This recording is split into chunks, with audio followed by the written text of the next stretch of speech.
todo mundo, na dinâmica. Vocês fiquem à vontade para questionar, perguntar. Eu vou ficar controlando aqui, se tiver alguma pergunta aqui no chat aqui, também pode fazer pergunta direto, porque aqui é aberto, só clicar aí para fazer pergunta, mas também vou acompanhar quem desejar aqui, depois a questão do bate-papo também. Beleza. Deixa eu... Pessoal, inicialmente, boa noite a todos, né? Agradecer mais uma vez aí a Instituto Imune, né, pelo convite, pela participação do evento. Acho que a gente ter essa oportunidade de discutir com colegas do Nordeste sobre doença inflamatória intestinal e é sempre um prazer, né? Então, a ideia hoje é seguindo... Tem Brasília, viu, Caio? Não esqueça, não. Isso, verdade. Mas eu acho que Brasília é a cidade mais nordestina fora do Nordeste, né? Porque já desde a criação da cidade, eu tenho, inclusive, família em Brasília, né? Eu acho que é difícil um nordestino que não tem algum familiar em Brasília também. Eu acho que é quase um... Não faz esquece parte. de mim, não, Caio. E sou nordestina também. Pois é, exatamente. Então, assim, é um prazer realmente estar aqui com vocês e a gente poder falar um pouco sobre essa inflamatória. A gente conversou um pouco sobre a programação de hoje, pessoal, e tentamos adequar um pouco, considerando até o grupo mesmo, né, a ideia do projeto, em ser um projeto com um público um pouco mais heterogêneo aqui presente, mas colegas que têm um pouco menos de experiência em doença inflamatória intestinal. A ideia é que a gente possa falar um pouco sobre doença inflamatória. Eu tentei focar um pouco mais, até mais direcionado para a minha aula inicial, lá do início do curso, sobre terapia convencional. Eu tentei focar o caso mais relacionado à terapia convencional. Eu acho que para trazer um pouco mais próximo da realidade dos colegas. Eu sei que os colegas, de uma maneira geral, quando não estão em centros terciários, centros de referência, acabam pegando pacientes mais para fazer o tratamento convencional e, enfim, às vezes até a oportunidade de terapia biológica existe, mas também uma demanda menor. Então, por isso, o foco é mais em terapia convencional e eu foquei mais especificamente na retocolite ulcerativa, talvez em outro momento, na reunião seguinte, a gente foque um pouco também na doença de Crohn e o tratamento convencional, mas tentei focar mais no caso de retocolite, né? Você vê que o paciente tem o diagnóstico de retocolite, mas a gente vai passar aí ao longo do tempo de evolução do caso, vamos falar um pouquinho sobre aspectos do tratamento, tá certo? E daí vocês fiquem bem abertos, como o Carlos Brito comentou, com relação à possibilidade de perguntas, indagações, ok? Então, vamos lá. Esses meus potenciais conflitos de interesse. Voltando, então, para aquela discussão da doença inflamatória intestinal, né, o tratamento da doença inflamatória, tem vários aspectos que a gente tenta discutir, né? A gente sempre lembra do Dr. Crohn, mas coloca um pouco de lado, infelizmente não conhece, ou não lembra tanto do Dr. Wilkes, né? Mas cada vez mais a gente falando de retocolite, é importante lembrar, né, de quem primeiro descreveu, décadas antes do Dr. Crohn, Dr. Wilkes descreveu ali a retocolite ulcerativa. Eu até comentei no dia lá da nossa primeira aula, contemporâneo do Hodgkin, contemporâneo do Addison, linfoma de Hodgkin, da doença de Addison, Dr. Wilkes. Não ganhou o nome dele na retocolite, mas não por isso ele não tem uma importância e relevância na doença, na retocolite ulcerativa. Então, vamos seguir aí nessas dúvidas da doença inflamatória, com o caso clínico, e depois a gente vai falar alguns aspectos relacionados à evolução desse caso. Só vou pedir um pouquinho, porque a gente ficou só cobrindo aqui para poder não ficar cobrindo a apresentação.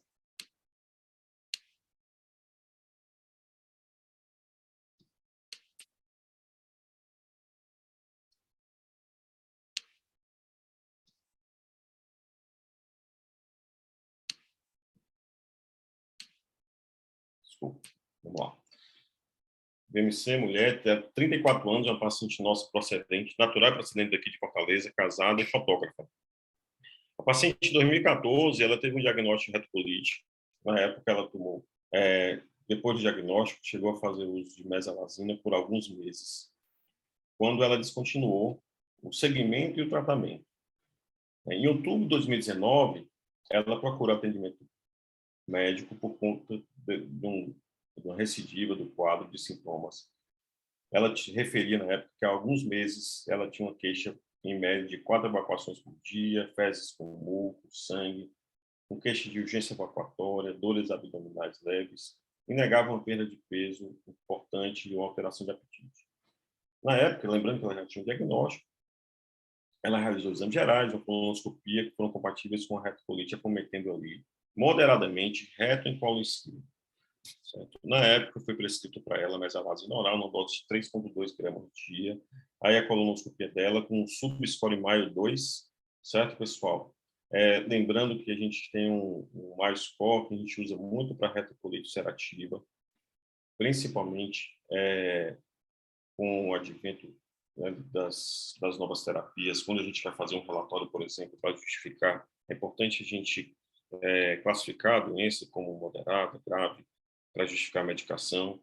Em termos científicos também é importante essa classificação. E no dia a dia, eu acho que para a gente poder acompanhar de uma maneira mais objetiva o paciente, ter a oportunidade de classificar pelos índices também, eu acho que acaba ajudando.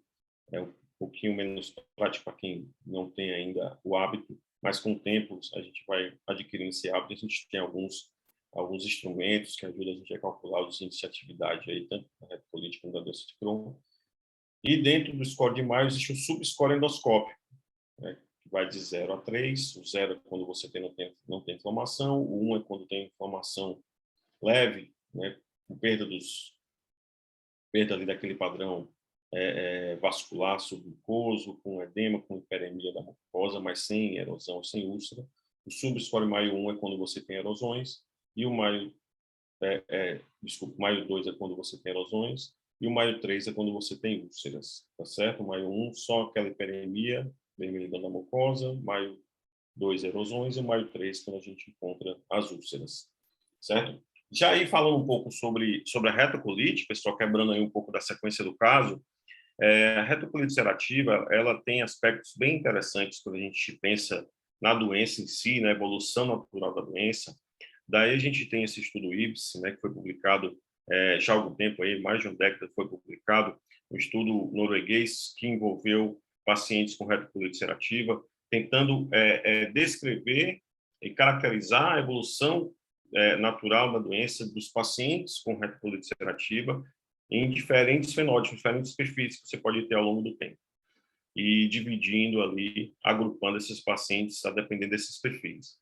Então, a gente tem uma maior parte dos pacientes, né, que tem ali um quadro inicial de inflamação, como vocês podem ver aí no canto superior esquerdo aí da tela. Os pacientes, eles abrem um quadro ali de inflamação inicial, quando recebem um diagnóstico ali da doença. Mais da metade dos pacientes chega assim. E daí, depois daquele quadro inicial, a doença ela tem um momento de calmaria, de menor evento de complicação, de exacerbação, né, uma diminuição dos eventos de flare da doença. Isso você tem, então, um processo de inflamação mais de menor intensidade e menores complicações ao longo do tempo. Um outro grupo, aí no canto direito, inferior, você tem os pacientes que têm, no momento do diagnóstico, sim, um evento ali, um contexto de inflamação, quando recebe o diagnóstico, mas ao longo do tempo ele tem surtos e remissões que caracterizam complicações e flare da doença ao longo do tempo também, certo? Isso seria ali mais ou menos próximo a 40% dos pacientes. Então, grande parte dos pacientes abrem com quadro de inflamação, certo? Ou eles podem ficar muito tempo com a doença, praticamente com um discreto processo inflamatório, ou às vezes podem ter surtos e remissões ao longo do tempo, que seria a grande parte dos pacientes. E uma minoria deles, você tem ali um processo inflamatório bem menos intenso já no início, então, às vezes o paciente chega até um diagnóstico sem casual, né, quando faz um exame, vê ali a discreta inflamação, e surge ali a complicação mais tardiamente.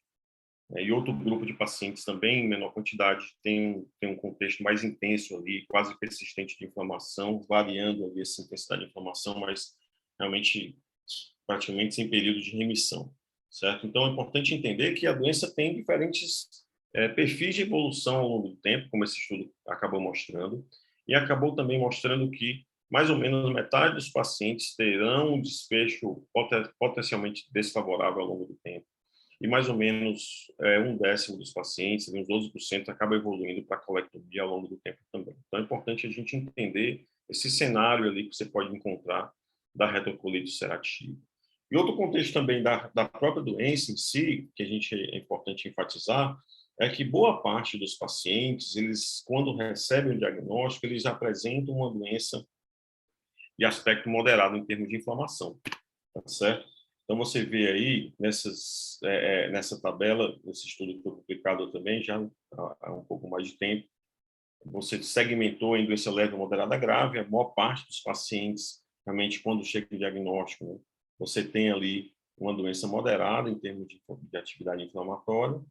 E quando a gente segmenta por faixa etária, como tem esses círculos, a gente vê que é mais ou menos semelhante também esse comportamento. Então, independente da faixa etária do diagnóstico da retocolite, boa parte dos pacientes, quando a gente acaba diagnosticando, eles têm realmente um quadro moderado, pelo menos leve, grande parte, esmagadoramente leve a moderada, felizmente, né? Então, você tem ali próximo a 10% de pacientes que, quando tem o diagnóstico, já tem uma doença grave. E a evolução da doença, a extensão da doença da retocolite é outra questão também importante para quem tem menos experiência ou quem está se habituando ali ao tratamento da retocolite ulcerativa.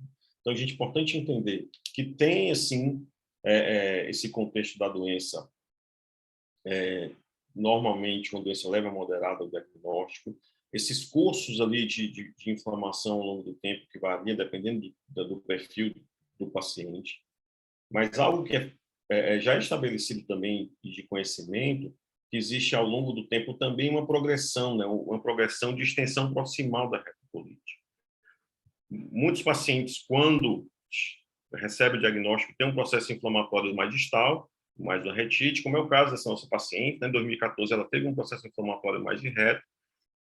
Ao longo do tempo, essa doença pode, e principalmente quando subtratada ou não tratada, ela acaba progredindo, chegando, às vezes, a evolução para uma colite esquerda, como já foi nesse segundo momento do nosso paciente, e às vezes também podendo chegar a uma colite extensa ou pancolite, quando a doença ali já chega até o transverso ou cólon ascendente. Então, é importante enxergar a retocolite em todos esses aspectos, né, de como a doença se comporta ao longo do tempo em termos de surto de inflamação, como é que ela pode se comportar, como que normalmente ela se apresenta, essa principal fenótipo de leve a moderado, ele acaba acontecendo na grande maioria dos pacientes, ou seja, acaba realmente buscando unidades básicas de saúde, pronto atendimentos, né? Não vai já de cara chegar em centro de referência.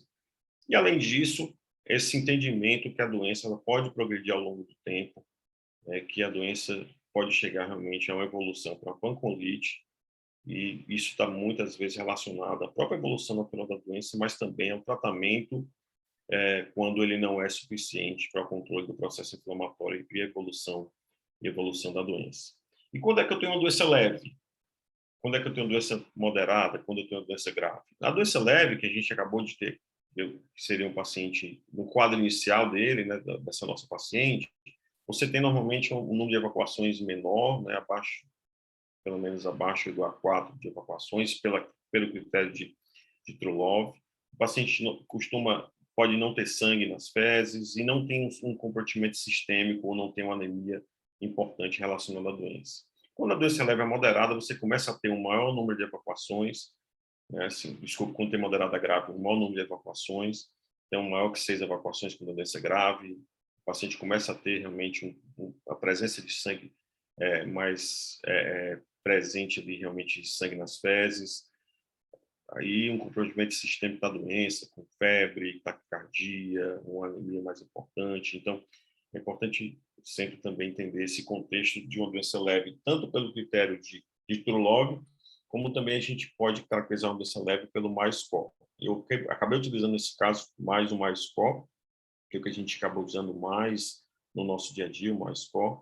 E ele envolve o quê? O número de evacuações, a presença de sangramento retal, a alteração endoscópica e uma avaliação médica global, que esse é um pouco mais subjetivo, né, esse ponto, mas é um score simples, né, que envolve esses 4 tópicos. E o paciente com doença leve, normalmente tem uma pontuação ali até 5, de 6 em diante, uma doença moderada grave. Então, é importante a gente entender essas pontuações ali. E se o paciente tem um score acima de 6, já tem pelo menos uma doença moderada. Isso é importante para a gente decidir, inclusive, a nossa abordagem de tratamento. Mas o nosso paciente, inicialmente, tinha um quadro leve. Foi iniciado lá atrás, salicilato para ela. Né? Foi tentado progredir o tratamento, porque a paciente não estava melhorando. E ela seguiu o tratamento, naquele momento, com aminosalicilatos. Qual é a nossa ideia de tratamento quando eu envolvo tanto o retocolite como o doença de Crohn? Inicialmente, quando você começa a medicação, a gente vai tentar induzir uma remissão. E essa remissão, quando ela é alcançada, depois a gente tenta manter, né, fazer essa manutenção da remissão. Essa é a nossa estratégia principal de tratamento da doença inflamatória intestinal como um todo, não é diferente na retocolite. Especificamente na retocolite, a gente tem um guideline de GDIV, né, que envolve algumas medicações para a doença inflamatória intestinal e tem um guideline de retocolite, que na terapia convencional é abordado os aminosalicilatos, os corticoides, as tilpurinas, que são acho que as drogas que a gente mais tem acesso e mais utiliza no nosso dia a dia, e também os inibidores de calcinurina, que podem ser utilizados também nos pacientes quando a gente considera a terapia convencional.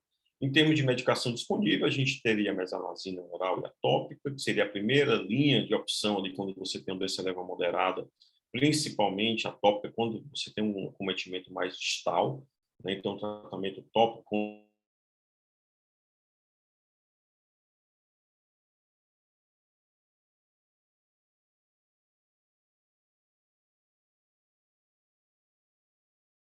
tem alguma extensão maior ali no colo da doença, é importante considerar a terapia oral e a associação dessas administrações também é importante ser considerado, né? Então, às vezes existe essa dúvida, né? De alguns, eu lembro quando eu falo com os residentes, né? Existe essa dúvida com relação a se existe algum benefício associar uma terapia oral a uma terapia tópica, considerando que é o mesmo mecanismo de ação de droga. Existe sim, os estudos mostram, os próprios guidelines também defendem essa possibilidade de associar a terapia tópica à terapia oral. E nos pacientes que têm uma doença mais distal, como eu comentei, sempre é importante considerar a terapia tópica. Na manutenção, né, ao longo do tempo, isso vai depender muito, às vezes, a dosagem a ser utilizada, como é colocado aí no guideline do GDIV. Essa manutenção, ela varia de acordo com a evolução do paciente, mas é pouco provável que a gente consiga baixar doses então, no nível abaixo de 2 gramas de dia, quando a gente considera sulfasalazina, né, assim, é uma dose aproximada ali também de mesalazina na manutenção.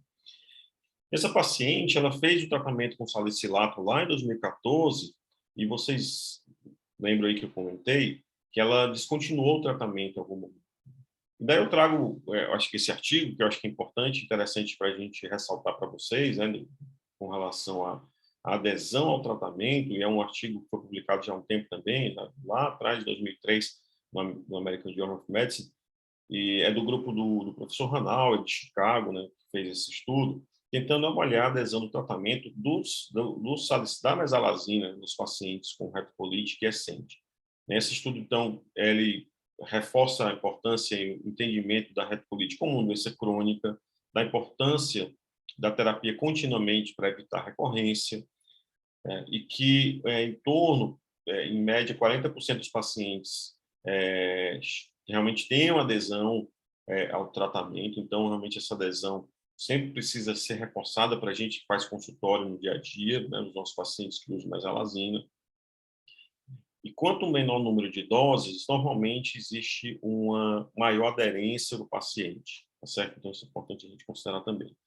E esse estudo ele tentou ver realmente quais eram os fatores associados à pior evolução dos pacientes, quando é que os pacientes tinham maior recorrência ali ao longo de 2 anos de acompanhamento. O que trazia ali como fator de recorrência, né? Primeiro, a não adesão. Então, o fator principal de recorrência da doença ao longo de 2 anos era a não adesão ao tratamento que foi visto nesse estudo. Além da questão da não adesão ao tratamento, né, com probabilidade ali de 5,5 vezes o risco, né, de o paciente recorrer quando não aderir ao tratamento. Além disso, a doença com menos tempo de diagnóstico. Além disso, o menor tempo de duração de doença em remissão também. Então, o paciente que tinha menos de 1 ano de doença em remissão e o paciente que tinha menos de 5 anos de diagnóstico, eles tinham um risco maior também, foi visto nesse estudo, de ter uma recorrência da doença ao longo de 2 anos de acompanhamento. E daí você vê a curva, né, ao longo do tempo, né, de recorrência e remissão desses pacientes ao longo do tempo. Então, você vê realmente que a taxa de remissão nos pacientes que aderiram ao tratamento ao longo dos 24 meses foi bem mais alta, mais do que o dobro do que a taxa de remissão naqueles pacientes que não aderiram adequadamente ao tratamento ao longo dos 2 anos de acompanhamento. Então, mostrando realmente essa importância ali da adesão ao tratamento, né, que a não adesão aumentava o risco de recidiva em torno de 5 vezes, né, nos pacientes com retocolite quiescente. Nos pacientes realmente que usavam mesalazina nesse estudo, nesse grupo estudado, mas eles não avaliaram a associação ou utilização de imunossupressores em pacientes em uso isoladamente de aminosalicylatos. Então, achei importante esse dado para a gente que está falando de terapia convencional, né, de um paciente de uma realidade mais próxima de muitos que estão aqui presentes, que estão em uso somente ali de aminosalicylatos. Então, voltando para o nosso caso, né, nossa paciente lá que tinha descontinuado o tratamento, né, e depois voltou um pouco mais sintomática, depois foi tentado aumentar a dose do aminosalicylato. Ela chegou em 2019, já no final do ano, com piora do quadro. Né? Por conta dessa piora do quadro, foi feita investigação para clostridioses, para parasitas, infecções, que é uma coisa importante para a gente considerar toda vez que você tem um paciente com diagnóstico de doença inflamatória, retocolite, o Crohn, e ele tem uma piora do quadro, a gente tentar descartar outras causas relacionadas àquela piora. Né? Nem sempre uma piora do quadro de diarreia por conta de atividade inflamatória da doença inflamatória, pode ser realmente no contexto de outras condições, como infecções, como parasitas, né? E ela, naquele momento, usando mesalazina 4 gramas de dia e associando também prednisona de 20 miligramas na tentativa de controle da doença. Então, foi aumentado um pouco a dose de corticoide e acrescentado a azathioprina naquele momento. Assim, ela não conseguia tirar ali o corticoide inicialmente, já vinha ali usando o corticoide na dose de 20, tentava tirar e não estava conseguindo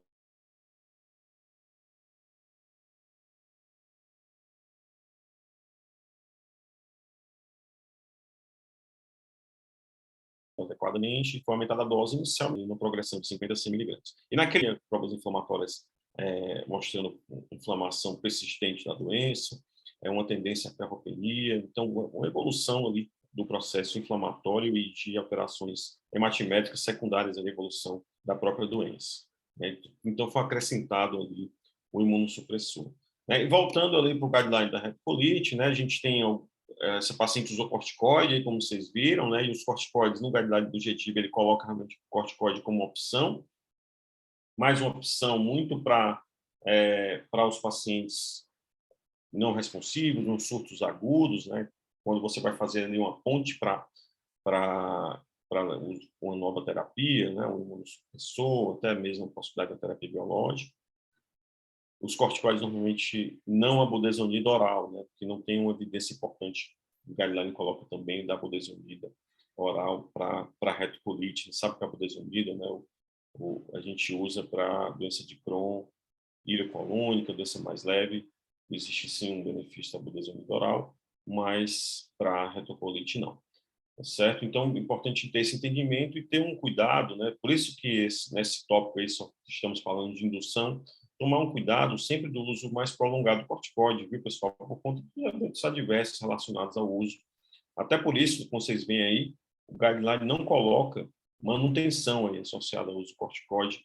Normalmente, a gente tenta evitar pelas complicações. Já as tiopurinas, é colocado sim, como vocês podem ver, indução e manutenção, né, colocado como uma possibilidade ali para retocolite, né, apesar que na indução existe uma utilização limitada por conta do início de ação mais lento, né, da tiopurina. Né? A tioprina demora um pouco mais a agir, né, semanas, né, às vezes em torno de 6, 8 semanas ali para agir.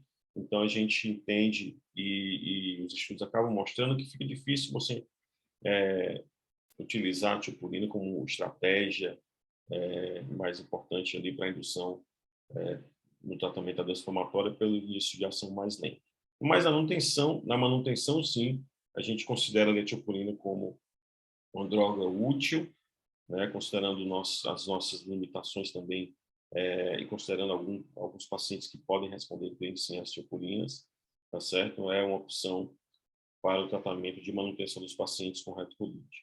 Daí a gente tem outras medicações menos utilizadas, né, a ciclosporina, muito para os casos mais graves de retocolite, né, normalmente que não respondem ali a tratamento com corticoide, né, que inicialmente às vezes não tem indicação de cirurgia, né, os inibidores de calcineuria, no caso o tacrolimus seria uma opção também, mas a gente não tem experiência em tacrolimus bioral no nosso dia a dia, né? Então é importante, mas é colocado sim como opções terapêuticas no guideline, por isso eu trago aqui para vocês, certo? Mas são medicações que a gente usa muito pouco na nossa rotina, tá certo? Por conta de restrições, inclusive o que a gente tem que fazer quando a gente utiliza, tem que fazer dosagem sérica, enfim, é um pouco mais complicado de utilizar.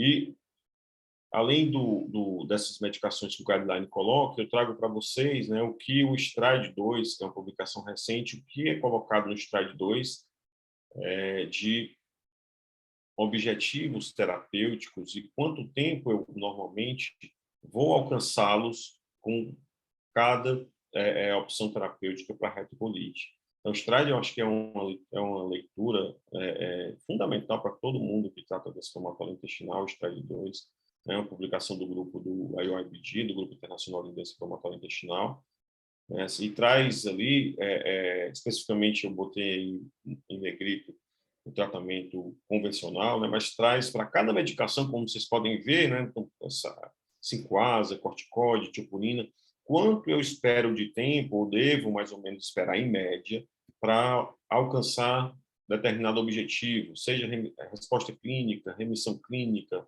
normalização de PCR, redução de capopectina, cicatrização endoscópica. Então, a gente vê realmente que o STRIDE 2 ajuda muito para quem trata os pacientes, né, dá um norte, uma orientação com relação a quanto tempo eu aguardo, ou quanto tempo eu espero para obter determinados objetivos no tratamento da retocolite. Okay? E aí vocês podem ver que a tiopurina é, sim, uma medicação que, apesar de útil, você tem realmente uma resposta mais demorada. A resposta clínica 11 semanas, a redução clínica 15. Então, você vê realmente, por isso, o reforço que eu falei anteriormente, o guideline de DIB coloca que para a indução fica um pouco mais difícil a gente valorizar ali para a indução a tiopurina pelo efeito mais lento ali de ação. Voltando para o nosso caso, né, em 2020, assim, já próximo ali de chegar a pandemia, a paciente volta a piorar do quadro, né, mesmo em uso de todo o esquema terapêutico, arsenal terapêutico convencional que ela já tinha feito até então, né, usando mesalazina 4 gramas dia, azathioprina 100 miligramas por dia, procurou mais uma vez atendimento médico, dessa vez no hospital, com 6 evacuações por dia, fezes com muco, sangue, além de urgência evacuatória, dores abdominais. A paciente tinha uma anemia sintomática naquele momento, a hemoglobina que chegou a 8,8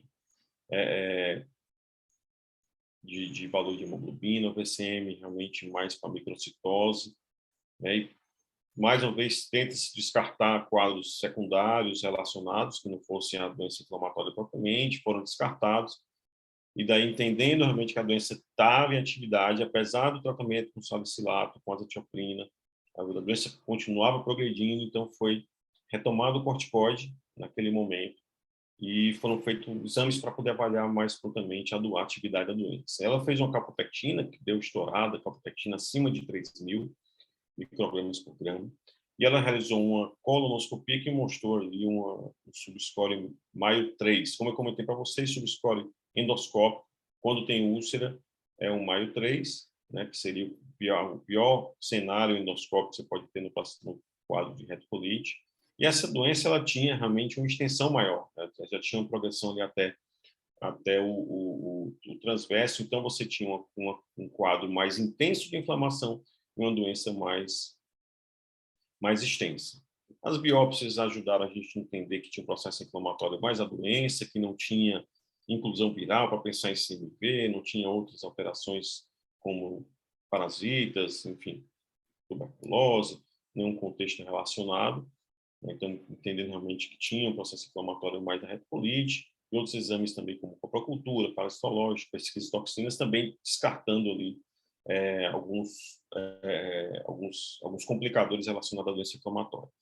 Ela tinha paciente de antecedentes patológicos, não tinha nada muito importante dela, mas histórico familiar tinha algum contexto mais relevante, né? Um tio com doença de Crohn, na verdade mais de um, a mãe dela com artrite reumatoide, e ela já ali no começo da pandemia, ela perdeu o pai, já no primeiro mês da pandemia, perdeu o pai falecido por Covid, né? Então ela tinha realmente esse contexto ali familiar bem importante, né? Bem abalado ali com a perda do pai quando ela veio para consulta com a gente. Não tinha história de ativismo nem de tabagismo. A gente já entendia ali uma necessidade dessa paciente possivelmente com terapia biológica, pela refratariedade ao tratamento convencional que já tinha sido instituído até então, né? Tinha feito ali a abordagem terapêutica com salicilato, imunossupressor, corticoide em diferentes momentos, mais uma vez usando corticoide por conta de complicação da doença, a doença progredindo a despeito do tratamento convencional. Então, a gente fez alguns exames ali, considerando a perspectiva, né, e a indicação dessa paciente para terapia biológica. E daí, pessoal, é importante a gente sempre lembrar, né, nos pacientes com retocolite ulcerativa, como também nos pacientes com doença de Crohn, que ao longo do tempo existe sim evolução natural da retocolite. Eu falei alguns aspectos importantes, né, da retocolite lá no início, quando eu comecei o caso, mas é sempre bom lembrar que ao longo do tempo você vai ter esses flares, né, de inflamação da doença que vão gerando ao longo do tempo na retocolite também um dano estrutural.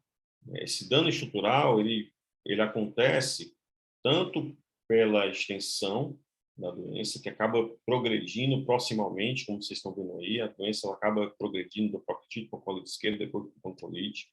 Depois disso, você tem um dano estrutural, apesar da doença ser mais da mucosa, você pode ter um dano estrutural com aquele aspecto mais de tubulização do órgão. Além desse aspecto de tubulização do órgão, você pode ter também uma alteração de permeabilidade, motilidade do intestino grosso. Isso tudo está associado a um dano da estrutura do órgão em si, e que pode contribuir para a refratariedade do tratamento, contribuir para a maior gravidade do caso, aumentando o risco de displasia, de câncer, e até por isso uma parte dos pacientes ali, próximo a 10%, como vocês viram lá no estudo Ipsen, uma parte dos pacientes acaba evoluindo realmente para a colectomia por conta da evolução natural da doença em si. Então, a ideia do tratamento é sempre a gente tentar, desculpa, pessoal, intervir nesse momento ali inicial, né, do início da doença, antes que exista o primeiro dano estrutural, a gente tentar já começar um tratamento. Às vezes a gente não consegue impedir a evolução da doença, mas a gente pode retardar algumas complicações, tentar retardar essa evolução natural da doença. Esse é o nosso paciente, acabou que, por conta do tratamento, né, descontinuado, você vê que a doença progrediu para uma colite extensa e a intensidade da doença e a refratariedade acabou ficando mais evidente, muito provavelmente por conta do tratamento ali descontinuado já nos primeiros anos após o diagnóstico da doença. Então, fazendo um resumo da evolução da nossa paciente, né, você tem ali uma paciente que tinha uma doença mais leve no início, quando fez só o uso de salicilato oral. Essa evolução ao longo do tempo, né, você tinha ali, já em 2019, uma doença moderada ali, em termos endoscópicos, ali o Maio 2, mas uma doença em termos clínicos, uma doença ainda leve, né, o Maio score abaixo de 6, né, até que a paciente evoluiu com piora do quadro, né, e já em 2020 com mais score de 8, né, então mostrando um processo inflamatório importante ali, passando ali da pontuação 6, não, então uma doença já moderada grave, com intensa inflamação, piora da prova inflamatória, e a gente fez ali aquele rastreio infeccioso, né, fez aqueles exames pré-biológicos, e lembrem que essa paciente ela tinha perdido o pai, né, por Covid. Existia uma preocupação dela muito grande com relação à infecção por Covid, com relação à segurança por infecção, e a gente, inclusive, em decisão compartilhada, considerando o que a gente tem hoje, né, dos protocolos e guidelines nacionais também, a gente acabou optando para essa paciente começar o tratamento com vedolizumab. A paciente começou o tratamento com vedolizumab na época ali na dose habitual, dose padrão, né, de vedo, 300 miligramas a cada aplicação, e depois ela foi tentado ali o desmame de corticoide após o início do vedolizumab. Ela fez aquela primeira dose padrão, a segunda dose após 2 semanas, a terceira dose na semana 6, e teve uma melhora parcial ali do quadro clínico, mas ela, já na sequência da indução, voltou a ter sintomas, não conseguia desmamar corticoide, né? Assim, então, ela fez só as primeiras doses do vedolizumab, e como ela passou a ter uma piora clínica, né? Assim, nunca atingiu ali uma resposta, uma remissão clínica importante, a gente acabou entendendo que ela foi uma paciente que falhou primariamente ao tratamento com o vedolizumab, né? Então, a gente entendeu que era uma falha primária o vedolizumab, né? Por conta dessa não resposta ao vedolizumab, a gente acabou mudando ali o tratamento já na sequência, né? Assim, mais ou menos em julho de 2020, ela começou o tratamento com infliximab, né? Lembrando que o próprio vedolizumab, pessoal, tem alguns estudos mostrando que ele parece não interferir no resultado do segundo biológico quando você inicia ele como primeira opção terapêutica. Tem uns estudos sinalizando isso, né? Então é importante pontuar isso com relação, às vezes, à sequência de tratamentos. Mas, nesse caso, a gente respondeu mal, teve uma falha primária, a gente acabou iniciando o tratamento com infliximab. Então, a paciente começou com infliximab na primeira dose em monoterapia. Assim, a paciente ela era muito resistente a fazer o tratamento combinado, tinha preocupação com relação a associar infliximab com imunossupressor. Ela já tinha tirado o imunossupressor lá quando começou o vedolizumab, né, por conta da preocupação, enfim, de infecção, Covid, ainda por conta da perda do pai. Mas a gente explicou para ela justamente que, especificamente no caso dela, pela refrataridade ao primeiro biológico, possivelmente a terapia combinada seria a melhor estratégia, né? Porque a gente sabe que o infliximab ele tem ali realmente uma boa eficácia para retocolite, né? Mas tem essa questão da imunogenicidade, e a azathioprina realmente um cofator importante ali, quando associado ao infliximab, que pode ajudar ali a ter um melhor desfecho, né? Até que essa paciente ali em torno da segunda para a terceira dose, como ela, enfim, ainda tinha sintomas e tudo, a gente conseguiu convencê-la a associar a azathioprina. Então, ela não começou com a azathioprina bem no início, começou ali já após ali a segunda, terceira dose, mais ou menos, do infliximab, mas depois ela aceitou ali associar, a gente foi tentando diminuir ali o corticoide, né, e conseguimos associar a azathioprina, e ela seguiu o tratamento com terapia combinada. A paciente teve uma resposta clínica muito boa, né? Assim, a gente viu uma ótima resposta clínica, uma queda bem importante da calprotectina, lembrando que era maior que 3.000 a calprotectina, né? E ela fez a última calprotectina mais recente, chegou a 156, né? Assim, lembrando que a calprotectina, para quem tem menos vivência ali, o normal seria até 50, mas para uma paciente como essa, que chegou a mais de 3.000, você atingir ali uma calprotectina, pessoal, abaixo de 200, eu acho que os colegas aí podem até dar alguma opinião sobre essa questão, mas eu acho que chegar a um valor abaixo de 200 para essa paciente ali já seria um alvo importante aí para ela, né? Assim, e a gente vem ali seguindo esse caso ali com o infliximab, inicialmente em comboterapia, mas com um quadro clínico realmente bem importante. né, assim, de melhora após o início do tratamento com a mudança do tratamento para o XNF com infliximab. Daí eu trago outros pontos também relacionados ao tratamento da doença inflamatória, né? Eu falei um pouquinho para vocês do MAO-SCORE, né, que é um score que a gente usa para avaliar a atividade da retocolite, mas aí vocês veem a variedade de scores que a gente pode utilizar, seja na doença de Crohn, retocolite, né, pessoal? Mais costumeiramente, o MAO-SCORE a gente usa na retocolite. O CDAI a gente usa muito também na doença de Crohn, apesar que o Ravenbrat é um índice um pouco mais simples, né, para o nosso dia a dia, mas são índices que a gente cada vez mais é interessante que a gente se habitue a eles para poder a gente pontuar e classificar a atividade de doenças dos nossos pacientes, tá ok, pessoal? E especificamente com relação à retocolite, que foi o nosso caso em questão, é sempre bom, como também na doença de Crohn, a gente entender que existem fatores de pior prognóstico da doença.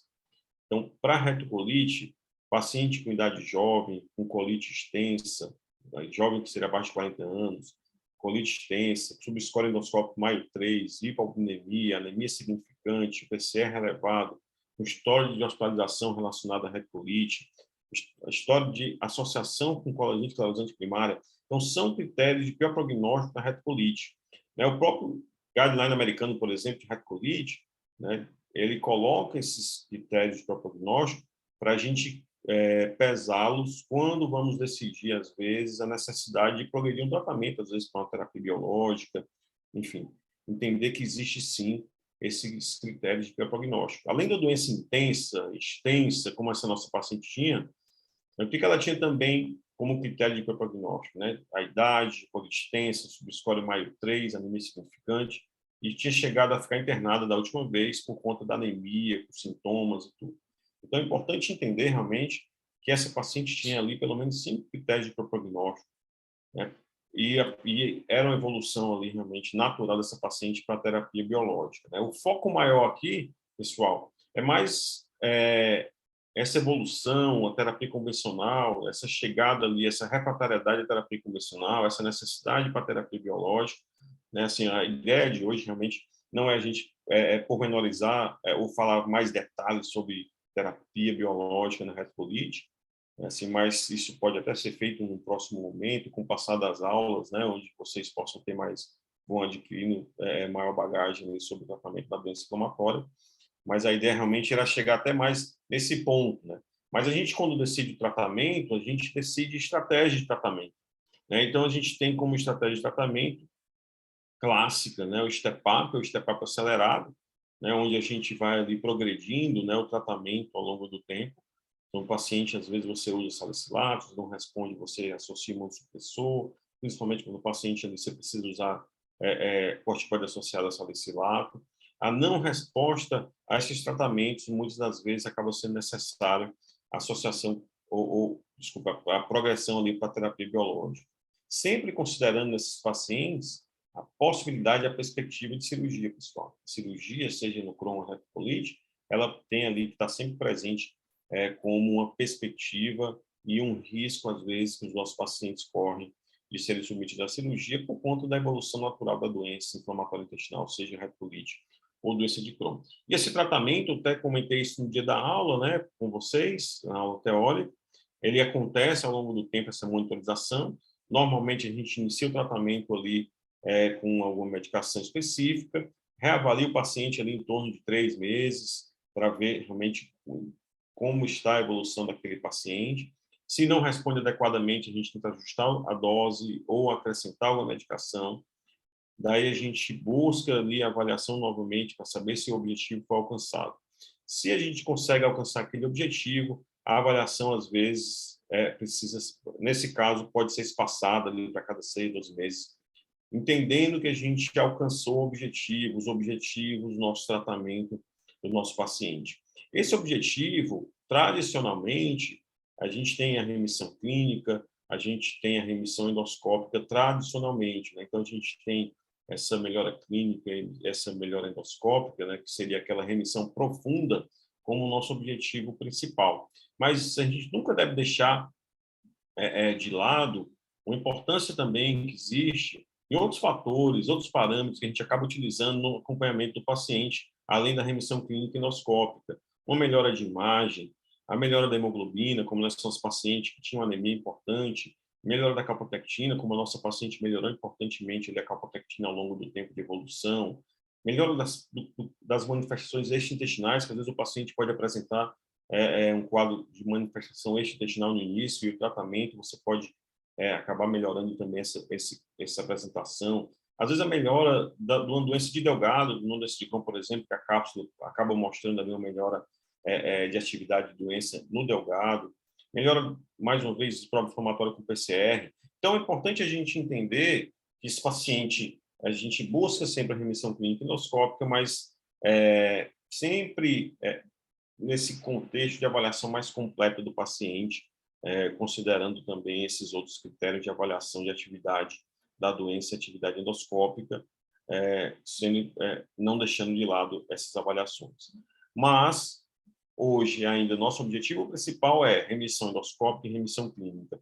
E como eu classifico a remissão endoscópica? Normalmente, se o paciente tem uma doença moderada grave, principalmente, se a gente consegue chegar a um score endoscópico 0 ou 1, você conseguiria entender na retocolite que você atingiu a remissão endoscópica. Já na doença de Crohn, a resolução das úlceras é o que a gente considera como remissão endoscópica, tá certo? E a remissão clínica, claro, aí vai depender muito da melhora clínica, da resolução do sangramento, da diarreia, da dor abdominal. Então, é importante ali, são os fatores mais importantes ali, os objetivos mais importantes que a gente busca no nosso dia a dia, mas não deixando totalmente de lado os outros parâmetros de avaliação da doença. E o STRIDE 2 traz isso, pessoal. Lembra que eu comentei do STRIDE 2 com relação àquela tabela lá da terapia convencional? O STRIDE 2 também traz uma importante consideração com relação ao nosso tratamento, a esses alvos terapêuticos ao longo do tempo.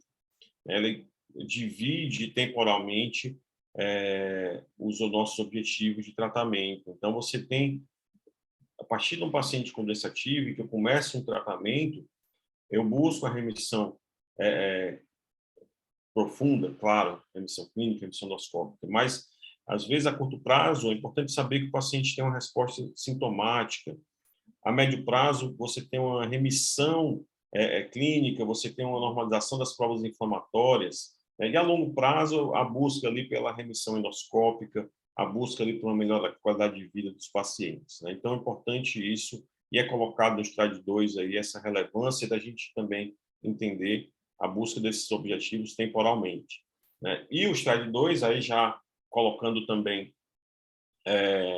os imunobiológicos, pessoal, eu não disse que não entrar em muitos detalhes sobre terapia biológica, mas o STRIDE 2 ele coloca também, da mesma forma como eu coloquei anteriormente para vocês, o tempo que a gente espera para ter de resposta, de remissão, de normalização de PCR para a terapia convencional, também é colocado para a terapia biológica, e no caso especificamente da retocolite, para as pequenas moléculas, que é o tofacitinib. Então, você vê ali que cada biológico, também na retocolite, tem ali um papel, e você tem no STRIDE 2 um grande resumo, né, do tempo em média que eu busco para cada objetivo terapêutico. Então, por isso, eu coloco sempre o STRIDE 2 nas nossas apresentações, né, assim, porque eu acho que é fundamental. Especificamente pensando em biológico, né, você vê aí, nesse caso, o paciente fez infliximab, você vê entre os biológicos ali é o que você acaba atingindo ali uma resposta clínica mais precocemente, em média, quando você compara ali com os outros biológicos, tá certo? E talvez por isso também seja uma medicação que a gente hoje ainda tenha mais experiência no tratamento da retocolite, quando a gente fala de terapia biológica, certo? Pensando especificamente em retocolite, pensando em colegas que hoje podem ter a oportunidade de tratar pacientes pelo SUS, né? Eu acho que a retocolite teve uma grande vitória recentemente, né? Eu acho que a gente tem aí já a publicação ali do PCDT de retocolite mais recente, né? Assim, eu acho que foi uma vitória de todos nós, né? Inclusive das associações do GDIB, enfim, FBG, todas as associações envolvidas nessa batalha aí para a atualização do protocolo de retocolite. Esse protocolo passou a incluir a terapia biológica no tratamento da retocolite. Até então não existia essa opção. O último PCDT era de 2002 e agora, mais recentemente, o protocolo. Ele fala um pouco sobre a doença, sobre abordagem diagnóstica, sobre tratamento, certo? O PCDT. E mais enfocando o tratamento, e aí envolve também o nosso paciente em si, o que é colocado no PCDT? Como objetivo principal do tratamento é atingir a remissão livre de corticoide, né? Posteriormente, uma remissão a longo prazo ali de pelo menos 6, que ele considera ali um longo prazo, pelo menos 6 meses ali, uma remissão ali sem recidivas, né, de atividade da retocolite. Aí o tratamento clínico ele é dividido, inclusive também em termos de intensidade de inflamação e anatomicamente. Então, o paciente que tem proctite leve moderada é colocado como opção terapêutica, é priorizado ali o tratamento tópico, né, na doença leve a moderada mais distal, né, pensando aí no supositório, sim, o tratamento tópico seria a melhor opção. Ele, o PCDT considera também a associação com a terapia oral, podendo ser necessária, principalmente na doença quando tem um aspecto já mais de moderada inflamação. Então, como eu falei anteriormente no guideline do GDIV, né, então, às vezes, a necessidade de você associar o supositório à terapia oral, ou o tratamento tópico à terapia oral. Né? Na colite esquerda, leve a moderada, também é considerada essa possibilidade de associação tópica mais terapia oral. Né? Assim, na terapia oral, assim, uma dose de 2,4 a 4,8 gramas dia da mesalazina, 2 a 4 gramas dia ali da sulfasalazina, certo? É mais efetiva a terapia combinada do que a monoterapia, quando associa tópico mais oral, acaba sendo, em via de regra, mais efetivo, certo? A terapia tópica de mesalazina acaba sendo superior do que a terapia tópica de corticoide, é colocado isso também no protocolo do PCDT, tá certo?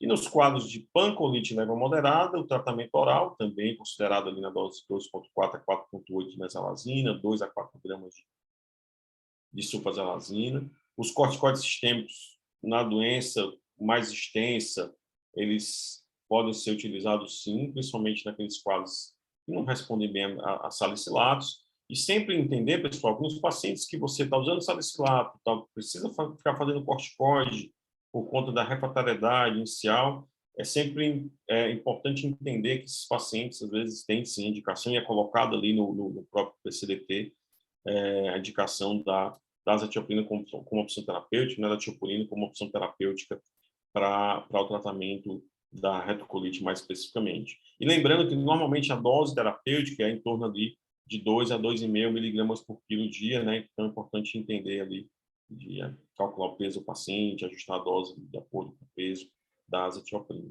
E nos quadros refratários a essas terapias, normalmente, a gente deve considerar como um quadro de doença grave. Né? Então, se o paciente, apesar de um fenótipo de uma doença que não é grave por atividade clínica, se não responde à terapia convencional, o próprio PCDT coloca que esses quadros refratários a gente tem que considerá-los como doença grave, e daí a necessidade de a gente tratar como tal. Né? E na doença moderada grave, a indicação, muitas vezes, de corticoide sistêmico ali numa fase mais aguda, né? Assim, se o paciente, às vezes, não está respondendo naquela associação de mesalazina, azathioprina, a introdução da azathioprina, você, às vezes, precisa, sim, progredir o tratamento para terapia biológica. E o PCDT coloca como opções terapêuticas para retocolite, infliximab e vedolizumab.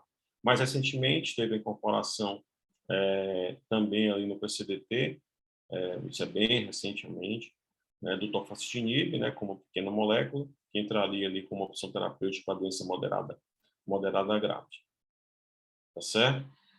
Então, pessoal, só para a gente poder concluir, a ideia realmente de hoje era falar um pouco sobre tratamento convencional, trouxe um caso clínico e tentei me ater mais aos momentos lá do início, os momentos que essa paciente fez a terapia convencional, e falei de tópicos relacionados ao tratamento convencional, seja a adesão ao tratamento com mesalazina, seja o uso, às vezes, da azathioprina, seja, enfim, a importância ali desse acompanhamento ao longo do tempo, como é que acontece, o que é que eu busco, né, em termos de resposta, né, quanto tempo eu espero para cada resposta. E eu acho que nada melhor do que encerrar, né, fazendo uma breve revisão do que eu falei na aula teórica, né, que são quero lembrar para vocês quais são os 5 erros comuns do tratamento da doença inflamatória intestinal, né? Então, a gente tem que ter atenção realmente para evitá-los, tá certo? Nem todos esses erros estão relacionados à retocolite, que o caso hoje foi mais de retocolite, mas a prescrição excessiva de mesalazina na doença de Crohn é um erro, às vezes, comum também, que a gente precisa ter um cuidado. O uso inadequado de esteroides, né? O uso prolongado, ou uso de corticoide, às vezes, por exemplo, com doença de Crohn perianal. Uma introdução tardia ou uma subdose de imunossupressor, como eu falei, aquela dose 2 a 2,5 tem que tentar ser respeitada, né? Ou não demorar muitas vezes para introduzir o imunossupressor, quando a doença já é mais grave. Retardar a terapia biológica, às vezes, é um erro que, infelizmente, acontece e torna o paciente mais refratário também. E nunca, como eu falei lá na pirâmide ali, do step-up, né? Nunca deixar de lado e sempre considerar a cirurgia também como uma forma de tratamento, né? Então, é um erro não considerar a cirurgia como uma forma de tratamento da doença inflamatória, seja a retocolite, seja a doença de Crohn. Espero que eu tenha ajudado mais uma vez aí vocês a falar um pouco sobre esses aspectos relacionados à terapia convencional, e aí eu tentei fazer um enfoque aí, mais um caso clínico de retocolite. Ok, pessoal? Deixar aberto aí para vocês. Obrigado.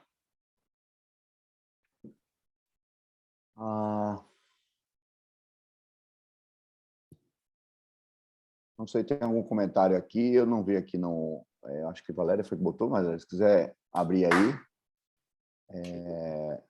comentar alguma coisa. Opa! Não, quando Caio começou a aula, aí eu sempre, quando eu vejo retocolite com I, eu fico pensando, por que a gente usa retocolite com I aqui ainda na literatura nacional, e quando a gente vai ler literatura estrangeira, sempre não tem o I, né? Uma coisa que saiu, parece que saiu idiopática, né? Pelo conhecimento da etiopatogenia, apesar de não ter uma causa conhecida mesmo da etiologia, a gente deixou de usar retocolite. Eu tenho deixado de usar o nome retocolite RCUI. Saber o que vocês pensam a respeito disso. Hein, Caio? Também. Na verdade, assim, a gente acaba que a gente tem, às vezes, em algum momento ou outro, até alguma aula já previamente preparada, alguma coisa assim, então, um momento ou outro, a gente tem como o RCUI, né? Mas, habitualmente, a gente acaba utilizando muito o termo mais RCU mesmo, né? No dia a dia. Mas eu acho que E já se usa o termo só colite ulcerativa, né? Tem canto que nem bota só o CU, né? Nem o RCU mais, né? Aliás, por falar nisso, nas minhas apresentações, para não ficar esse cacófono, porque fica o tempo todo na tela, eu acho deselegante, sinceramente. Eu sempre nas minhas apresentações... Não, sério, eu estou falando sério. Sempre nas minhas apresentações eu tenho colocado RU, ponto final. Retocolite ulcerativa. Eu acho que fica um pouco melhor. Uma opção pessoal. Na língua inglesa, todos são assim, e esse é o termo. Tem uma pergunta aqui: se o uso de mesalazina deve ser fracionado obrigatoriamente em 2 doses diárias ou a dose única também é permitida? Eu posso comentar? Pode. Ou alguém quer comentar? Não, pode comentar. Aqui é aberto, pode ir. Então, dose fracionada ou dose dividida. Caio falou num ponto importante, que é a aderência ao tratamento. Então, todos os autores hoje em dia já concordam que quando você faz uma dose única diária, você aumenta a aderência ao tratamento e você tem também um benefício clínico maior. Existe uma discreta diferença clínica para benefício, porque o fato de você distribuir toda aquela dose da mesalazina num determinado momento do dia para o cólon, lembrando que ela tem uma ação tópica, mesmo por via oral, quando ela chega e se distribui pelo cólon, ela age em contato com a mucosa colônica. Então, o fato de você ter, num determinado momento do dia, aquela grande dose chegando no cólon, é mais benéfico do ponto de vista clínico do que você fracionar e ter pequenas doses chegando ao longo do dia. Então, isso facilita o tratamento e aumenta a eficácia e aumenta a aderência também. Então, sempre a dose total no mesmo momento. Mesmo que você faça 4,8 gramas em determinado momento do dia. Atualmente eu tenho conversado com o paciente, né? Tem paciente que é interessante, né? Quando você bota ele, está fazendo 4 gramas, e a gente comprime de 400 miligramas, né? Era tão bom que fosse de 800. O número de comprimidos reclama, fica chato, né? E aí alguns dizem, doutor, eu posso dividir? Às vezes você está sugerindo, querendo que ele tome dessa forma, que fiquei com tanto comprimido aqui, é tudo 400 miligramas que eu estou pegando aqui, eu posso dividir, aí atualmente, pela questão de adesão, atualmente eu tenho feito. Eu queria só fazer uma observação em relação a isso, né? Quer dizer, depois, antes de terminar, eu queria só concluir para vocês, para a próxima atividade, que até Marcos vai ficar responsável, mas eu queria só comentar uma coisa, é interessante, isso tem sido, Caio, muito frequente, a gente vê lá em 2019 ele fazendo azitropina e mesalazina. É interessante que isso não é uma discussão só local, né? Então, a Associação Americana de Gastrologia, lá em 2018, ele tem alertado para isso. Às vezes a gente tem esse hábito, o paciente está fazendo mesalazina, e como o Caio disse, a maioria responde a retocolite, e quando ele começa a falhar, a gente vai para uma outra etapa, né? Um step lá na frente, aí passa para a azitropina. E é interessante que a gente tem, não só aqui, mas nos Estados Unidos também, a cultura, e aí a Associação Americana fez uma recomendação, você mantém a azitropina e a mesalazina. Não existe estudo mostrando o benefício dessa associação. Então, se você não respondeu a mesalazina, vamos tentar criar a cultura de a gente deixar aquela droga que, a partir de agora, passou a responder. Ou seja, se a anterior falhou porque ela não era eficiente, não tem sentido manter as duas. Mas isso é tão interessante que não é só uma cultura nossa, né? E a gente lá no HC, a gente está discutindo isso, só para vocês terem uma ideia, a gente fez um levantamento, a maioria dos nossos pacientes com retocolite, que foi o caso de Caio, estava vendo a tabelinha aqui que a gente está atualizando, mesalazina, aminosalicilatos, 54%. Mas a gente ainda tem um percentual de pacientes que tem imunossupressor e 27% estavam tomando associado a aminosalicilatos. A gente está mudando essa prática para tentar fazer essa substituição retirada, e até com biológico. Chegou a 14%. Mas isso também não é uma coisa só nossa. Tanto é que em 2020, no consenso da Associação Americana de Gastrologia, ele botou lá um tópico específico. Olha, quando você progredir da mesalazina para a azitropina ou um biológico, retire a mesalazina. Ou seja, isso de fato é uma prática no mundo todo. Mas eu acho que cabe a gente reforçar que a associação dos dois aumenta custo, aumenta eventualmente efeito colateral, até nível sérico de azitropina aumenta também, e se o objetivo for melhorar o nível, aumente a dose que você está dando, em vez de fazer uma droga que possa aumentar metabólicos tóxicos. Então, é só para a gente reforçar isso. Em alguns momentos ao longo desse ano, eu vou reforçar isso, e é importante que a gente traga casos que, de fato, na prática, a gente deixa os dois juntos. Não faz muito sentido a gente manter essa combinação da mesalazina com azitropina, mesalazina com biológico. Então, tira esse negócio aí. Deixa eu só. Inclusive, a mesalazina, como você falou, ela aumenta especificamente o poder leucopênico da azatioprina. Então, sempre que houver isso, há que se ter uma cautela muito grande em relação à leucometria. Eu, particularmente, costumo retirar a droga e usar somente a azatioprina quando eu mudo de etapa de tratamento. Agora, uma observação. Eu tenho 2 pacientes, e já ouvi relatos em outros serviços, que alguns pacientes com retocolite ulcerativa só conseguem ficar bem com associação de azatioprina com mesalazina. Eu tive 2 exemplos muito claros em relação a isso, mas eu estou falando como exceção, não estou falando como regra. Como regra, eu retiro e fico só com azatioprina. Mas eu já tive 2 pacientes que eu acompanhei durante longos anos, e na tentativa de retirar uma ou outra na remissão, os pacientes sempre recidivaram. Então, assim, talvez exista uma exceção que você possa fazer isso, mas atenção aos efeitos colaterais. O que a gente está tentando fazer lá no ambulatório, só para reforçar isso, né, Valéria? A gente resolveu, porque, de fato, a gente percebe isso. O paciente está acostumado com mesalazina, aí ele não respondeu, está doença em atividade, aí começa a azitropina, aí ele melhora. Aí ele diz, opa, estou bem. Aí quando você fala para ele tirar a mesalazina, ele, doutor... E aí, obviamente, a gente não tem dúvida hoje se isso não tem um efeito realmente placebo. O que a gente está tentando fazer lá no HC? Entrou em remissão comprovada, tem lá uma calprotectina, que mostra que não tem atividade inflamatória. E aí, quando tira a mesalazina, doutor, tinha uma diarreazinha. O paciente teve uma diarreazinha, sentiu um desconforto, vamos documentar. Vamos pedir outra calprotectina. Então, a gente está tentando fazer isso. Até Gustavo Lima está com o velho planilha, o velho livrinho lá para documentar isso, porque, de fato, realmente há uma escassez na literatura de mostrar que essa comboterapia, vamos dizer assim, ela tem algum benefício e não tem mais efeitos colaterais. A gente está tentando fazer isso, está meio devagarinho, mas a gente vai conseguir, né, Valéria?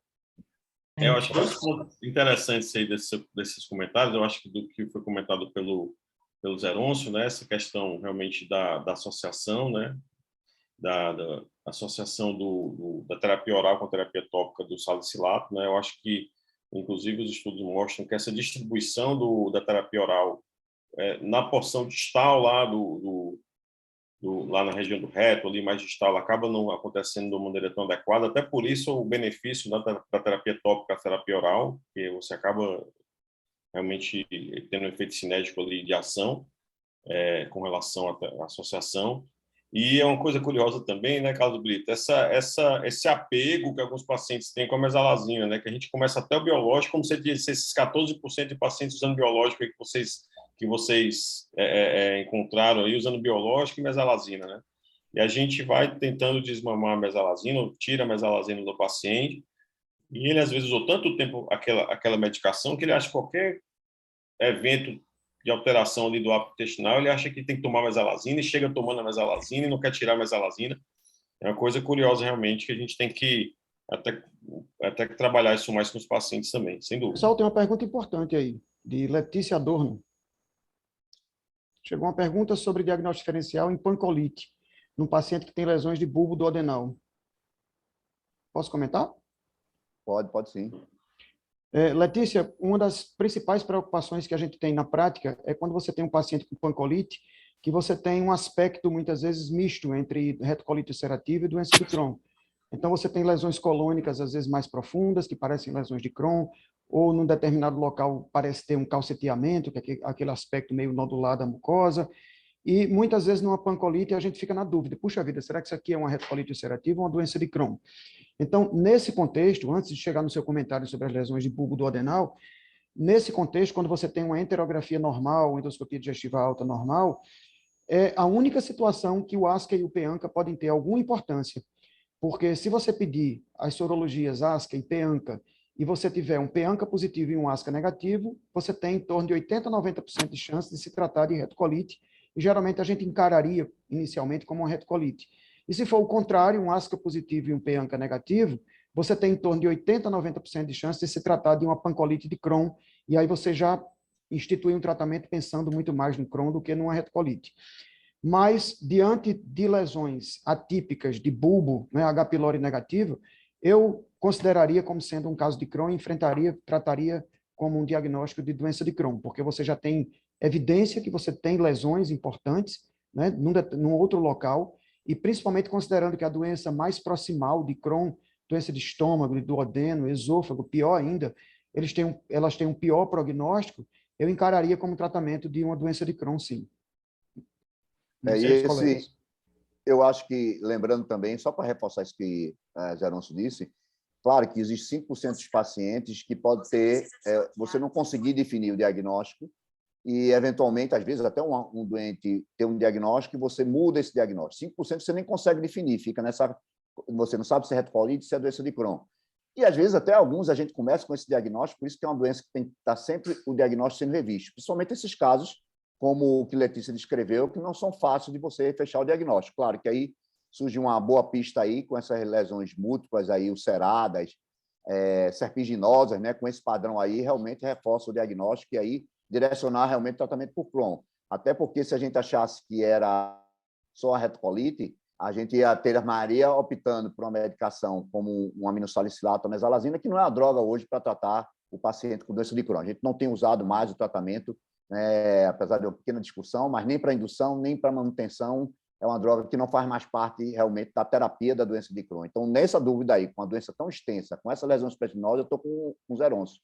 Eu abordaria com uma abordagem terapêutica do paciente com doença de Crohn. Vem uma discussão aí, poderia fazer o imunossupressor, azitropina, e fazer acelerado, 3, 4 meses. A literatura mostra que essas doenças altas, gastroduodenal, uma doença tão extensa assim, aí, nesses casos, você pode optar como primeira opção a terapia biológica para esses pacientes. Então, por ser gastroduodenal. Mas tem um grupinho lá, japonês, que disse que mostrou um resultado com azitropina. Lá vou eu falar de azitropina, que eu gosto de azitropina, mas, nesse caso aí, essa poderia ser uma indicação de começar um biológico, somente lesões gastroduodenais aí como suspeita.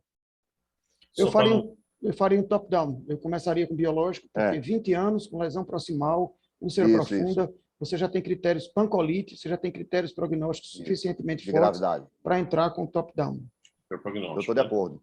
Eu acho que só para acrescentar aí, que já foi dito, né, acho que foi muito bem comentado pelos colegas, acho que esse não deixar de reforçar que esses pacientes, viu, Letícia, quando você tem uma doença mais proximal de Delgado, ali na região do duodeno, os próprios radiologistas eles descrevem que é uma região um pouco mais difícil você conseguir enxergar aquelas alterações clássicas ali de atividade inflamatória do Crohn, sabe? Quando a doença é mais jejum, no ideal, o radiologista enxerga mais. Então, talvez por isso você tem uma enterorressonância sem alteração no Delgado e tem na endoscopia úlceras lá na região do duodeno, né? Isso é bem possível porque a doença é proximal, os radiologistas às vezes têm um pouco mais de dificuldade de avaliar essa atividade de doença, principalmente quando a doença é luminal, né? Quando a doença não tem ali um dano estrutural. Então, outra questão também importante, um caso como esse, claro, como eu até comentei durante a minha apresentação, é sempre tentar descartar condições relacionadas à própria doença, né? Já tive 2 casos de pacientes que chegaram para mim que eram assim que tinham úlceras na região do duodeno, não tinha realmente H. pylori, mas que a gente acabou fechando como estrongiloides, pacientes tratados e ficaram super bem. Então, não, às vezes, esquecer essas possibilidades, aí no caso da endoscopia, com biópsia, realmente pode ter ajudado aí, mas só mais para acrescentar aí, em termos de diagnóstico diferencial, dessas alterações, às vezes, que podem mimetizar, às vezes, uma doença inflamatória intestinal. Esse paciente tinha até uma substenose, era muito sugestivo de uma doença de Crohn, e a biópsia veio como estrongiloides, a gente tratou e ficou super bem depois, tinha uma perda bem importante de peso. Só para reforçar, e quando não tem estenose, esse paciente, às vezes, com uma doença de Delgado ali, que você não consegue, às vezes, avaliar completamente a extensão, às vezes, um paciente que a cápsula pode ajudar, às vezes, a gente entender qual é a real extensão da doença no Delgado, né? Então, se não tem uma estenose, e às vezes o exame de imagem não tem alteração importante, a gente tem alguns casos que existe uma desproporção ou não existe uma associação direta entre o que eu encontro no exame radiológico, aparentemente normal ou muito pouco alterado. Quando eu vou fazer uma cápsula, eu vejo ali uma doença bem mais extensa do que o exame radiológico às vezes mostra. Aproveitando aqui o comentário, né, a gente fala muito sobre diagnóstico diferencial. Nesse caso, que era uma pancolite com lesões duodenais, ficou na dúvida, né, se era uma retocolite ou se era Crohn. Mas o mais comum é a gente encontrar lesões que parecem Crohn no colo, eventualmente com a ileite, e ficar em dúvida realmente se é Crohn, né? Então, existem vários artigos que interrogam, toda ileite é Crohn? Né? Então, você citou a cápsula endoscópica, eu faço muito exame de cápsula endoscópica, e encontra muito artefato, principalmente pelo uso de medicações, entre elas os anti-inflamatórios, entendeu? E que dão sintomatologia, se for em fase aguda, e que podem levar a um superdiagnóstico de doença inflamatória intestinal também, lembrando, né? Então, a gente vê muita lesão salteada, né? As úlceras aftoides mesmo difusas, e o aspecto macroscópico muitas vezes é idêntico da doença de Crohn, né? Às vezes até com o diagnóstico histopatológico deixando dúvidas, né? As enterites por Ames. Pessoal, deixa eu fazer uma pergunta. Como é que está na prática de vocês o uso de sulfasalazina? Vocês costumam usar? Ficou meio obsoleto? Em que momento? Em que paciente? Paciente jovem, paciente idoso? Como que é o uso da sulfa para vocês? A gente não tem realmente... Valéria, quer comentar? Não, eu uso sulfa, mas quando os pacientes têm quadro articular, e a Secretaria de Saúde teve um tempo pedindo que a gente sempre começasse pela sulfasalazina por ser mais em conta, mais barato, mas quando passava quando a gente queria associar a medicação tópica, tinha um problema que a Secretaria de Saúde aqui de Recife, ela não dá, não tem justificativa, mas se você está tomando sulfasalazina oral, ela não dava o enema de mesalazina. Então, a gente acabou usando muito mais mesalazina por conta disso, sabe? A gente não respeitava a orientação deles, que era passar mais, primeiro, a sulfasalazina por ser mais barata. Mas eu uso muito por conta do quadro articular, assim, o paciente melhora muito quando tem artralgia, então a gente acaba usando, viu? E tem paciente que prefere a sulfa do que a mesalazina, é engraçado isso. Eu uso. Eu No concordo. ambulatório tem muito paciente tomando. A princípio, teoricamente, e não é só teórico, na prática, a sulfa dá um pouco mais de efeito adverso, né? Principalmente gástrico. O paciente sente um pouquinho mais de desconforto, e às vezes é o motivo pela troca. Às vezes eles fazem aquele episódio, quando você inicia, até intensifica um pouco a diarreia, ou faz sintomas epigástricos de desconforto, dispepsia. Isso é mais comum com sulfa, mas eu concordo também. A gente termina não fazendo na prática, mas pela questão do custo, você poderia fazer muito bem a sulfasalazina. A sulfa é bem mais problemática em termos de efeitos colaterais. A gente sabe que 40% das pessoas que usam sulfa, que a gente prescreve sulfa, não vão tolerar sulfasalazina. Cefaleia, náusea, vômito. Eu concordo com o Valéria que eles... Exato. Eu concordo com Valéria, discrasia sanguínea também, tem alguns casos. Então, assim, eu concordo com Valéria que naqueles casos em que o paciente tem uma dor articular periférica que não melhora com a remissão, então o paciente entrou em remissão e continua com dor articular periférica, principalmente mão-pé, você pode ter uma ação boa da sulfasalazina nesse caso, caso o paciente tolere usar a sulfasalazina. E você pode também associar. O paciente pode estar fazendo a mesalazina e você fazer pequenas doses de sulfasalazina, porque as doses que você controla a dor articular com a sulfasalazina são menores do que você controla a retocolite. Então, você pode fazer 500 miligramas 2 vezes ao dia de sulfasalazina e manter uma dose razoável de mesalazina, e com isso você tem um efeito sinérgico aí para a dor articular também. E acaba sendo mais tolerado, né, Zé Lourdes? Exato. Não precisa fazer 4 gramas de sulfasalazina. Eu acho que aqui, já se aproximando aí, né, do tempo, mas se alguém tiver mais alguma dúvida, só um comentário. Eu me lembrei agora, Carlos, eu me lembrei sobre a mesalazina, que alguns probleminhas que a gente tem no ambulatório, assim, que os residentes perguntam, os pacientes sempre reclamam, está saindo mesalazina comprimido pelas fezes, né? Então, se essa é uma coisa que você deve se preocupar ou não. Então, a gente sempre orienta que não, que às vezes é só a matriz, né? O trânsito acelerado, então o comprimido sai, mas que não, o paciente precisa ficar preocupado com isso, né? Não deixar de usar por conta disso. Outra coisa, a dosagem, né? O enema. A gente tem enema de 1 grama, tem enema de 3 gramas. Então, quando passar 1 grama, tem que ser 3 vezes por dia, tem que aumentar a dose. Há uma correspondência, né, desse enema. Eu considero como se fosse uma correspondência, o enema de 1 grama e um de 3 gramas.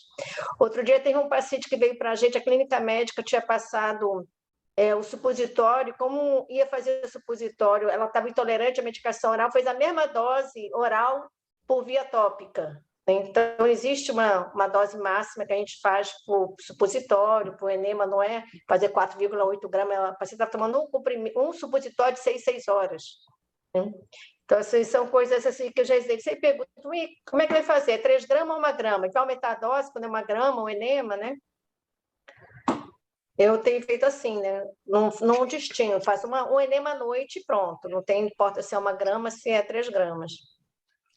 Em relação ao comprimido inteiro, doutora Valéria, a gente teve um problema aqui uma vez numa licitação, que não foi uma exceção não, foi a regra de uma determinada marca, que a gente percebia que houve recidiva de doença, os pacientes mostravam que não era só a cápsula, não. Depois que voltou a ter a medicação referência, esses problemas acabaram mesmo, sabe? E só lembrando em relação à sulfa, né, da necessidade de associação de uso de ácido fólico, né, que os pacientes precisam usar também, né, só para não esquecer disso. Sim. Eu queria fazer um comentário do ponto de vista prático em relação ao uso da azatioprina na retocolite ulcerativa. É que quando a gente tem, como o Caio falou, né, a gente também teve a oportunidade de falar isso nas primeiras apresentações, quando você tem um paciente com retocolite ulcerativa com atividade leve a moderada, a chance dele responder à mesalazina é maior. Muitas vezes a gente faz até sem corticoide, porque ele entra em remissão com a mesalazina.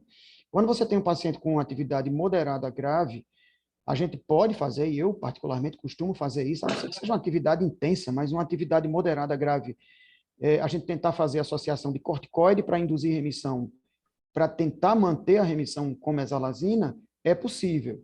Mas quando a gente fizer isso, é bom lembrar que a chance do paciente ficar bem na manutenção com a mesalazina é menor.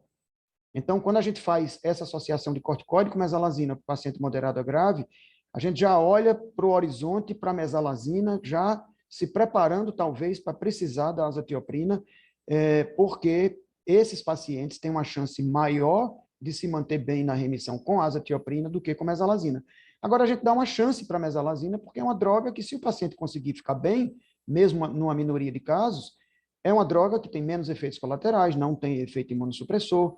Então, é só para ter em mente que pode não funcionar na maioria essa estratégia. E a maioria vai terminar com azatioprina. E um outro aspecto que eu estou vendo que não vai dar tempo de comentar era manejo prático, do uso prático da azatioprina, mas a gente pode deixar para uma outra oportunidade. Eu acho que vai ser interessante também, porque a gente não tem tanta prática da azatioprina, eu acho que a gente pode aproveitar em caso clínico. Aí, só para encerrar, a gente está tentando uma dinâmica.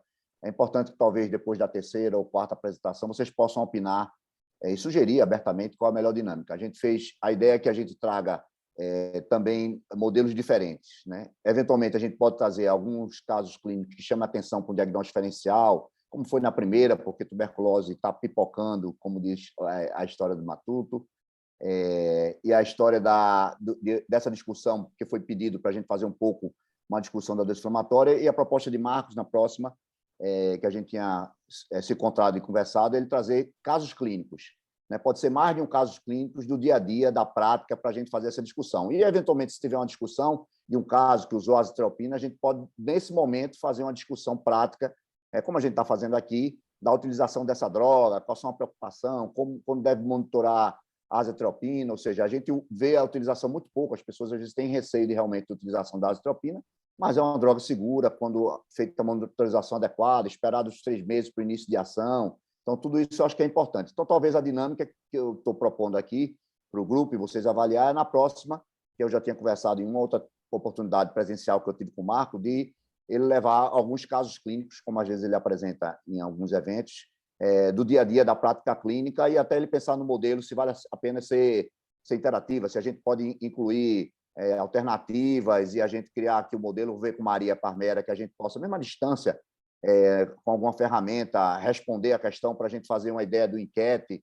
Eu acho que vai ficar o desafio para a Marco, para a próxima atividade, ser nesse formato de casos clínicos do dia a dia, e a gente tentar fazer um formato diferente. E aí, depois da próxima, a gente faz uma enquete para saber qual é o modelo, ou a gente mantém assim, um caso raro, de repente a gente discute para, no meio dela, da próxima, outro caso raro, em que a gente possa chamar a atenção para esse diagnóstico diferencial, como o Marcelo comentou agora. Eu acho que essa dinâmica foi muito boa. A aula de hoje a Caio foi muito bom, porque deu uma amarrada do que é a vida real, do que é que a gente pode fazer do ponto de vista prático de vida real, e a gente pode ficar fazendo esse modelo alternando a partir das sugestões que vocês possam sugerir qual a dinâmica melhor, ou trazer em determinado momento um tema específico que a gente pudesse fazer uma abordagem mais detalhada e assim sucessivamente.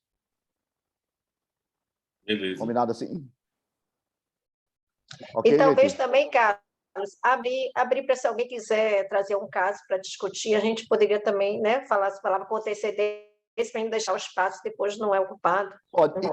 Isso, e pode ser casos resumidos, por exemplo. Letícia agora trouxe um caso interessante, entendeu?